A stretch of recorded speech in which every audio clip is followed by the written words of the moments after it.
The Fatherhood Principle, a book by Dr. Miles Monroe. Welcome to Proverbs 22, verse 6, Parenting.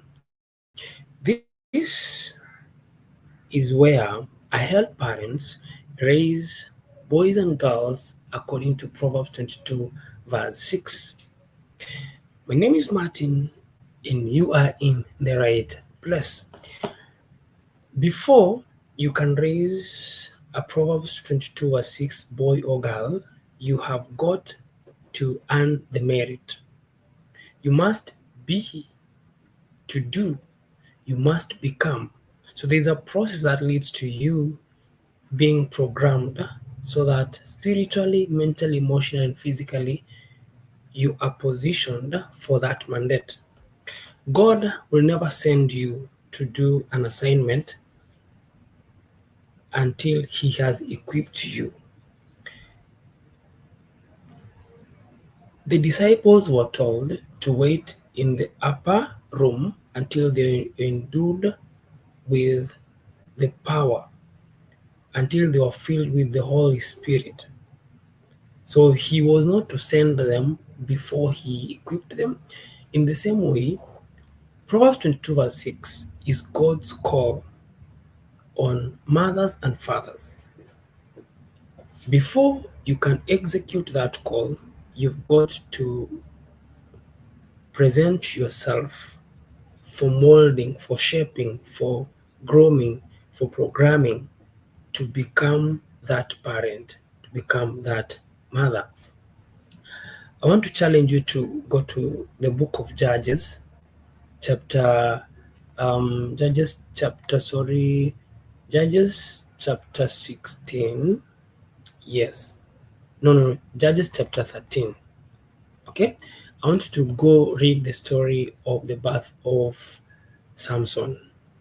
You will learn so much about God's involvement in the conception, in the birth of the children we call our own today. Now, in this video, we're going to read through the Fatherhood Principle book by Dr. Miles Monroe. We're going to glean on concepts, ideas, and thoughts presented herein to help us in building the theme of becoming the Proverbs 22 verse 6 parent. Without much ado, I will invite us to start reading the book. So, welcome. We'll start by the introduction and I'll read through, but I'll stop at some instances when I have something to share or when I want you to pick on a certain concept or idea. All right, so let's start. The greatest enemy of man is ignorance of self. Nothing is more frustrating than not knowing who you are and what to do with what you have. It is debilitating to have something but not know what it is for or how to use it. Even more frustrating is to have an assignment but not know how to fulfill it. Ever had that problem? As a student, did you ever take home an assignment and not know how to complete it but still try your best to do it all by yourself? Remember that feeling of sitting up all night, trying hard, failing, and finally getting angry with everyone, including yourself? How terrible it is to be given something to do but not possess the understanding of how to do it. This is a cause of greatest stress. We lack understanding of ourselves. All of mankind's problems are as a result of one major dilemma. What's this dilemma? Possession without comprehension, assignment without instruction, resources without knowledge, having everything but not knowing why. Essentially, the dilemma is that we lack understanding. Without understanding, life is an experiment and frustration is the reward. I'll never forget bringing home my algebra homework from junior high school in the Bahamas, where I lived all my life. Have you ever taken algebra, remember all those formulas? For me, it was the most difficult subject in school. Some students had an aptitude for math, particularly algebra, geometry, calculus. I didn't. Learning algebra was a horrible experience for me. Understanding those many formulas was my problem. I remember getting homework assignments consisting of 6 problems to solve per page. I'll go home and just sit there staring at those things, no matter what I did, since I did not understand the formulas, I could not solve the problems. I would become frustrated to the point of tears. I knew I would get punished in the morning if I didn't understand the formulas and I came up with the correct answers. What did I do? I faked it. I wrote down whatever figures came to my mind. Having some numbers written on the page may have looked good, so I thought, but all the answers were incorrect. This is a more this is more than just an interesting story, you see.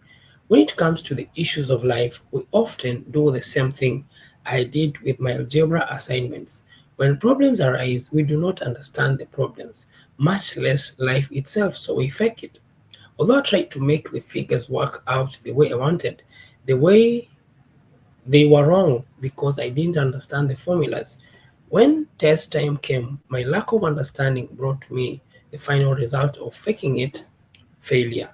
One day I decided I had better learn and understand those formulas, so I took a tutoring course after school with my teacher. I put forth the time and effort, and even though it took me hours, one by one I began to understand the formulas. Every time I understand them, a light bulb went off in my mind. Algebra finally made sense to me and eventually became easy. So you've captured a thought in this little portion I've shared. Parenting is like algebra or calculus math. It needs a level of understanding. You are invited in an interaction with a stranger. That boy or girl, you've never met them. You're meeting them for the first time. Likewise, that boy or girl is meeting you for the first time. So imagine you're meeting a stranger today, but this stranger is different from those strangers you meet outside. Because the strangers out there, you don't really need to care about where they are going or what will happen to them. But for this stranger at home, they are to be with you for a good chunk of time, at least in their childhood. So you must figure out how to develop friendship, to build a relationship, to build cohesion, to build connection and interaction with this stranger, with this boy, with this girl. That is where understanding comes on board.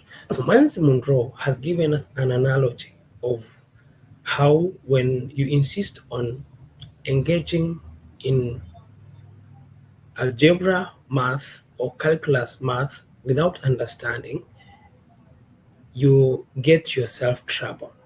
You get frustrated, you become angry with yourself. Now, that is what we see today. The many mothers, the many fathers today who have found themselves in that spot of parenthood, but they have no idea how to go about it. I was that parent.